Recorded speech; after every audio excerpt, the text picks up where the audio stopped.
teachers, friends, and schoolboys. A few years ago, this class asked me to speak at their graduation. I told them graduation was years away. They had plenty of time to think about their decision. My, how time flies. I told them that they would not like what I had to say. That I would likely get up and tell their parents how for every event, mostly, they did not participate. How there were 40 of them, but when we asked for volunteers for any needed activity, only a half a dozen would work.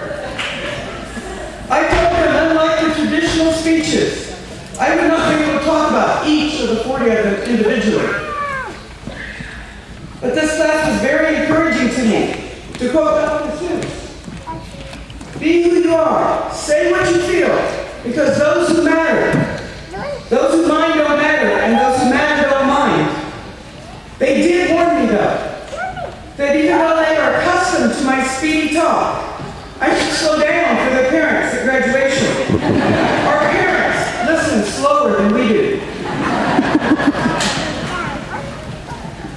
Very often in my math class, I tell stories. My grandparents, parents, and sons told me to explain math. One student called the stories commercials. But I like to think they were lessons in the stories. Now I would like to share some family stories that let me know education is important. Neither of my grandmas were able to graduate high school. My maternal grandmother quit school when her mother died to take care of her young siblings. She let my mother know that education was important, and my mother graduated high school at age 16 and got 2 college degrees. My paternal grandmother finished 8th grade frustrated that there was no high school nearby. She went to all 4 of my graduations, and when we cleaned out Grandma's house, we found an apple box full of all the programs of all of her 10 children's, 36 grandchildren's, and numerous great-grandchildren's graduation papers. Because of my grandmas, I knew education was the right thing. My favorite story the family told me, my great-aunt was fortunate to travel to a nearby town for high school. She stayed in a boarding home during high school. Each Monday she got on a horse and rode to the school. At school, she slapped the horse and he went back to the farm. Each Friday, her brother saddled the horse and slapped it. The horse went back to the school and picked her up for the weekend. Either you or your parents or your teachers already convinced you that education is important, because here you are. You are graduating. Some of you will go to community college and some university. Some of you are going to the Welding Institute or the Salon Academy. A few of you have been accepted into the military. Some of you are ready to earn a living right now. Either way, never stop learning. Never stop reading. Never stop being open to new ideas.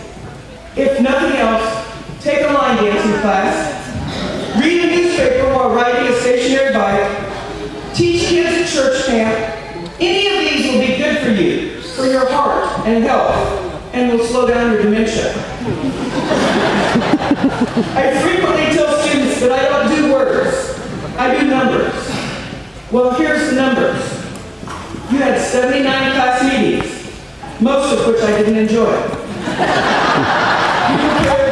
You prepared 5 lip syncs, not 6, because one year you decided, we're not going to do that. 2 of the lip syncs oddly involved 30 of you. You worked at 6 PTO carnivals, and that was your most successful moneymaker.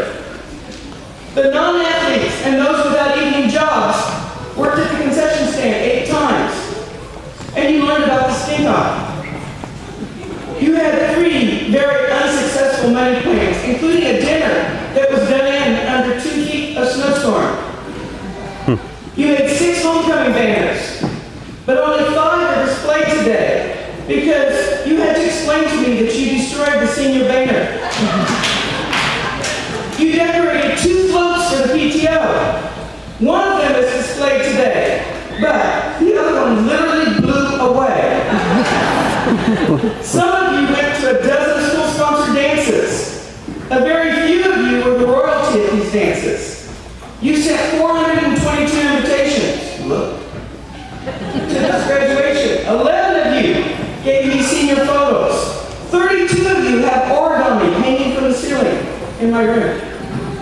7 of you made it through 8 semesters of math with me. I taught one of your mothers, 30 of your older siblings, 12 of your younger siblings. However, you are your own persons. I try to treat each of you like unique beings. Remember that. Be true to yourself. We had some firsts. You're the first class to need to meet in the library for class meetings. You were the first class to give away shot glasses at prom. The first class to get in trouble for t-shirts and masks. The first class to walk into graduation with guitar music. The first class to show your contempt for graduation tradition by bedazzling your mortarboards. The largest graduating class of Lamont. Teachers spend a lot of time at workshops learning how to teach vocab. I give a lot of time quizzes in algebra and trig. With graduation in mind, I try to begin quizzes with the word commence. Commence means to begin. It is a start. It is the first day of the rest of your life. The best part of teaching in a small school is seeing the students every year. Sometimes that's the worst part. The teachers at Lamont really get to know you. About this time of year, we prepare our hearts to miss you. We begin to wonder about your futures. We want you to go far, to succeed. We want you to have a good life, a good job, a good love. We would like to occasionally find out how good it is for you. To quote Leonard Hofstadter of The Big Bang Theory, for those of you that were popular in high school, it's over.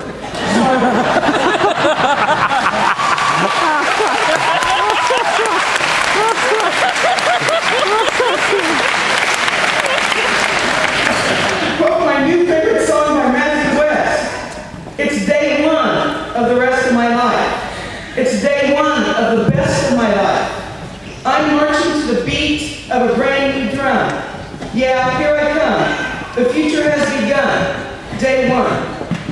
Once a Viking, always a Viking.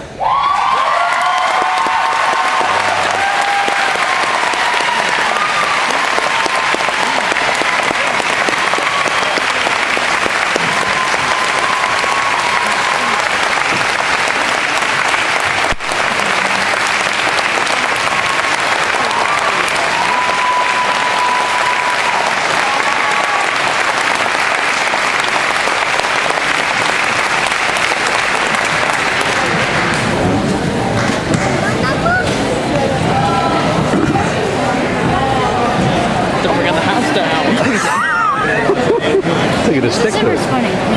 What? This is really funny. She told us some of the stories from when she was in college. That's funny.